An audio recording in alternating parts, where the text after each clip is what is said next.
بسم اللہ الرحمن الرحیم۔ فرعون کی بیٹی کی ایک خواص تھی، یعنی نوکرانی، جو خاص طور پر فرعون نے اپنی بیٹی کی دیکھ بھال کے لیے رکھی تھی۔ فرعون کی بیٹی کا ہر کام وہ کرتی، یہاں تک کہ اس کے بال تک بھی وہی بناتی۔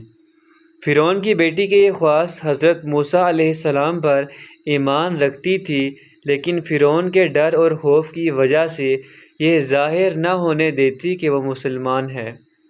ایک بار یہ خواص فرعون کی بیٹی کے بال سنوار رہی تھی کہ اس کے ہاتھ سے کنگھی چھوٹ گئی۔ اس نے بسم اللہ کہہ کر اٹھا لی۔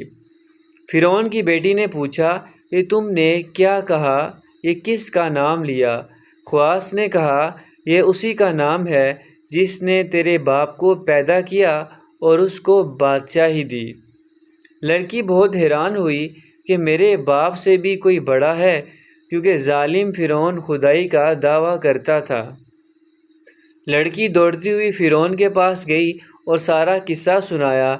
یہ سب سن کر فرعون نہایت غصے میں آ گیا اور اس نے خواص کو بلا کر ڈرایا، دھمکایا کہ ایمان چھوڑ دو، مگر اس خواص نے فرعون کو صاف کہہ دیا کہ جو چاہے کر لے، مگر میں ایمان نہ چھوڑوں گی۔ سب سے پہلے فرعون نے خواص کے ہاتھ پاؤں میں کیلیں جڑ کر اس پر انگارے ڈال دیے۔